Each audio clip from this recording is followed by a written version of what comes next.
Bismillahirrahmanirrahim. Alhamdulillahirrabbilalamin. Wassalatu wassalamu ala Sayyidina Muhammad wa ala alihi wa sahbihi wa barik wa sallim. Amin amin ya rabbal alamin. Bersyukur kepada Allah dengan ucapan Alhamdulillahirrabbilalamin. Bersalawat kepada baginda Rasulullah sallallahu alaihi wasallam dengan ucapan Allahumma sholli ala Sayyidina Muhammad wa ala ali Sayyidina Muhammad.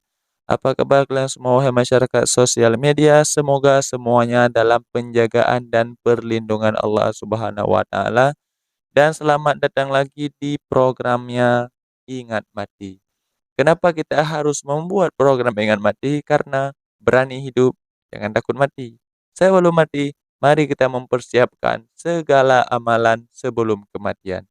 Yaitu amalan kita menonton dan belajar bareng di sosial media. Oke, teman-teman. Jadi ini bulannya kan bulan Rabiul Awal ataupun ini bulan Maulid ya kan.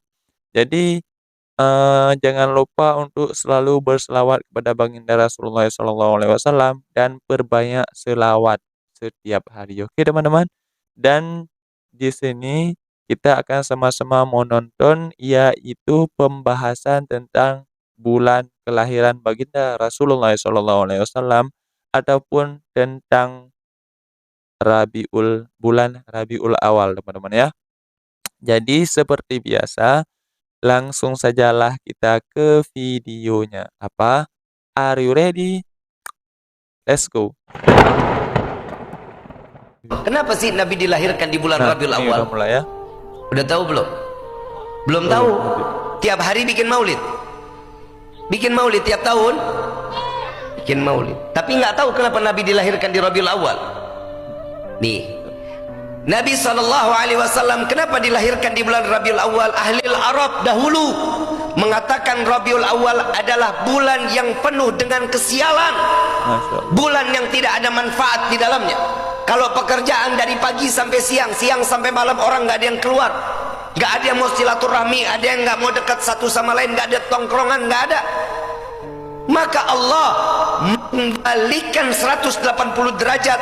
Rabiul Awal diberikan kepada Nabi, berubah menjadi keberkahan untuk umat Nabi Muhammad sallallahu alaihi wasallam. Alhamdulillah. Coba lihat bulan Rabiul Awal kalau datang, oh bukan main. Kiai, ustadz, habaib, alhamdulillah kulkasnya pada nggak ada yang bisa ditutup. Engselnya rusak. Oh, engselnya rusak teman-teman. Alhamdulillah dari RT ke RT, RW ke RW, musola ke musola, masjid ke masjid, semua ngerayain maulid. Alhamdulillah. Dan kenapa Nabi dilahirkan di hari Senin? Hari Jumat kan Sayyidil Ayyam. Jumat ini adalah penghulunya hari. Keberkahan ada di dalam hari Jumat. Allah ciptakan dunia hari Jumat, Allah akan hancurkan dunia hari Jumat. Tapi kenapa Nabi SAW dilahirkan di hari Senin? Dari Selasa sampai Minggu, para alim ulama seluruhnya mengatakan dari Selasa sampai Minggu semua dalam hari tersebut ada peristiwa di dalamnya. Dari mulai Anbiya dan Rasul terdahulu, semua ada kemuliaan di dalam hari tersebut kecuali hari Senin. Dan Allah memberikan izin lahirnya Nabi Muhammad di hari Senin agar Nabi tidak tertumpang tindih atas kemuliaan para Anbiya dan Rasul yang lain, khusus untuk Nabi Muhammad sallallahu alaihi wasallam. Alhamdulillah. Harinya mulia, bulannya mulia. Dan kenapa lahirnya sepertiga malam? Nah ini. Kenapa enggak pagi? Kenapa enggak siang? Kenapa enggak sore? Kenapa harus sepertiga malam? Hadiah terbesar dari Allah untuk umat Nabi Muhammad sallallahu alaihi wasallam. Barang siapa yang bangun di dalam sepertiga malam bermunajat kepada Allah, maka doanya tidak akan ditolak oleh Allah. Tapi lu nya kan kita belum. Padahal udah ditegur tuh sama Allah kalau tengah malam kebelet kencing. Pernah nggak begitu? Pernah Ustaz. Pernah. Itu Allah ngebangunin kita. Abi pernah. Dasar kita belum bangun kencing, balik lagi ngarik selimut, selesai. Kadang orang berbalik lagi tidur, berbalik itu kadang kita sadar, betul nggak? Betul. Berbalik badan lagi tidur, kadang kita sadar, benar. Cara Allah di situ ngebangunin kita. Ayo hambaku bangun. Ayo minta kepada aku, ditunggu kita sama Allah. Karena apa? Sepertiga malam itulah Nabi SAW dilahirkan ke dunia. Sallallahu alaihi wasallam. Nah, udah selesai teman-teman kita nonton, yaitu pembahasan masalah keutamaan ataupun kemuliaan hari lahirnya baginda Rasulullah Sallallahu Alaihi Wasallam, ya kan? Yaitu dilahirkan di hari Senin di bulan Rabiul Awal. Nah, oke. Dan di sepertiga malam. Yaitu itulah kemuliaan yang tadi yang Habib Rizky Ali terus sampaikan. Semoga dapat manfaat dan dapat ilmu terbaru kepada kita semuanya. Amin amin ya rabbal alamin. Kita lanjut video selanjutnya teman-teman ya. Saya cuma mau bilangin buat orang-orang di luar sana yang nggak mau datang acara maulid, nggak apa-apa, tapi mulutnya diem. Yang nggak suka tahlil, nggak apa-apa, nggak masuk neraka juga kok. Ya. Yang namanya orang ikut tahlil, takziah, datang. Takziah itu sunnah nggak? Sunnah, dapat pahala. Kalau ada kue, kalau ada berkat, nggak dimakan nggak apa-apa, berkatnya ambil. Paham? Begitu sampai di luar, berkatnya lu nggak makan nggak apa-apa, sedekahin ke orang, pahala nggak? Pahala juga. Coba kalau otaknya manusia nyari amal baik, semua itu pasti nggak akan ada yang diburuk-burukin. Ya, begitu ya. Jadi semoga saja dapat ilmunya dan dapat manfaatnya.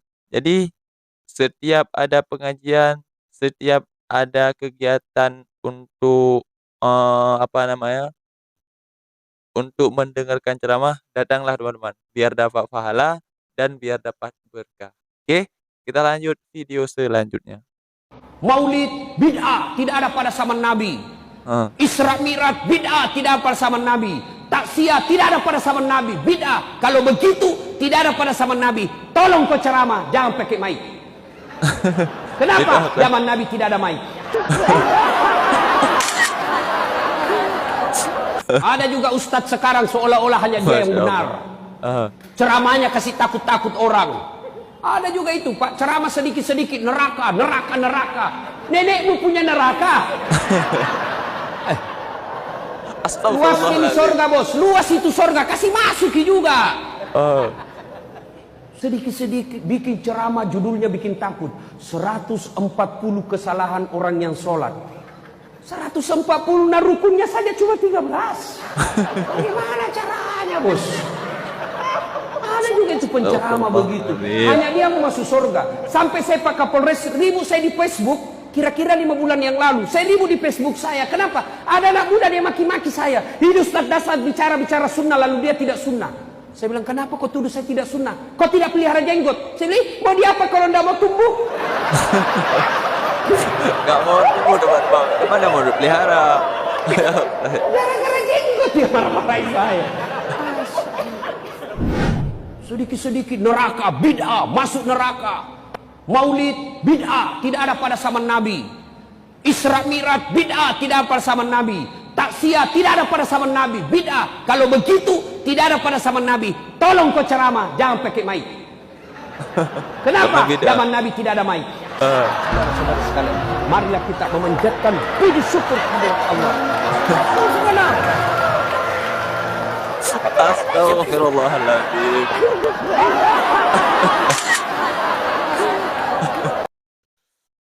Nah teman-teman, jadi begitu ya.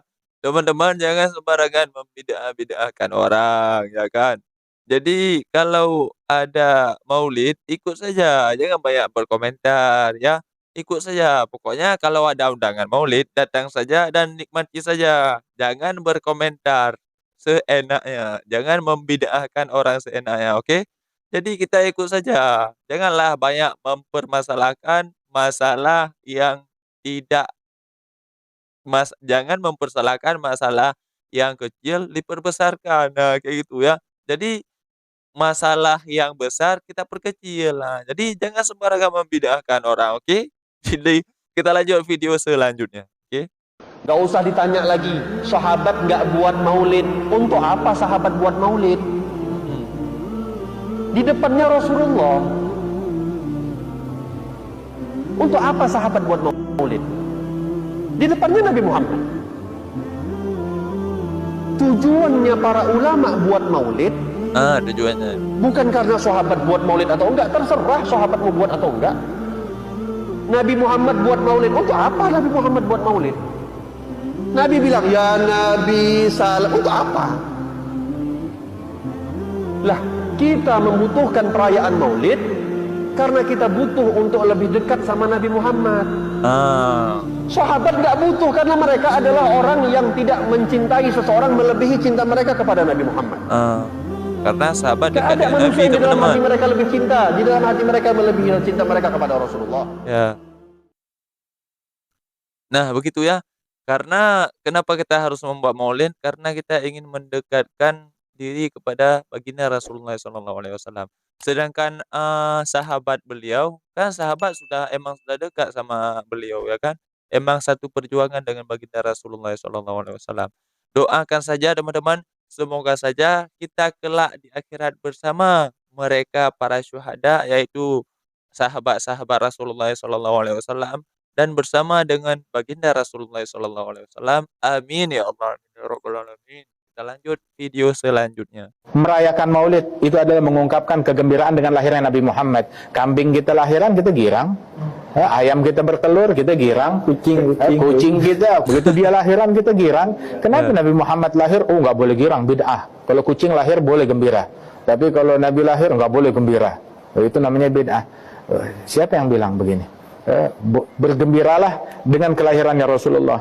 Oh, nggak ada masalah dengan kegembiraan, tetapi mengungkapkannya. Nabi mengungkapkan kegembiraan dengan hal yang beragam. Selama itu nggak melanggar syariat. Kita mengungkapkan kegembiraan dengan lahirnya Nabi bukan sambil minum minuman keras. Tidak. Bukan sambil bergosip, bukan sambil mencaci maki. Mengungkapkan kegembiraan atas lahirnya Nabi Muhammad, itu haram. Itu bid'ah.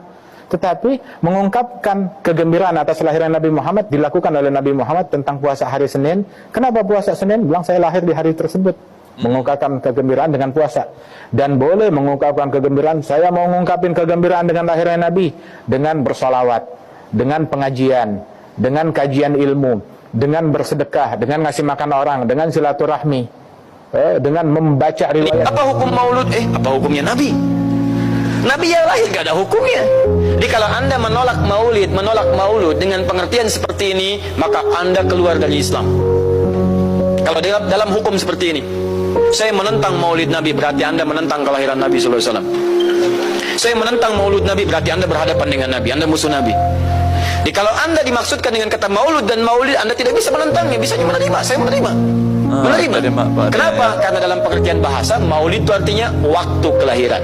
Maulud artinya nabinya. Jangankan saya, siapa saya dibandingkan Nabi Isa alaihissalam? Nabi Isa itu hidup 600 tahun sebelum Nabi Muhammad SAW dilahirkan. Nabinya belum ada. Nabi Isa sudah ada. Tiba-tiba umatnya menduga Nabi terakhir itu Nabi Isa. Karena Nabi Isa punya sifat yang mirip di ramalan kitab yang mengatakan Nabi terakhir itu punya sifat baik dengan masyarakat lingkungan sosialnya. Nabi Isa itu lembut luar biasa. Jangankan pada manusia, pada hewan pun itu lembutnya luar biasa.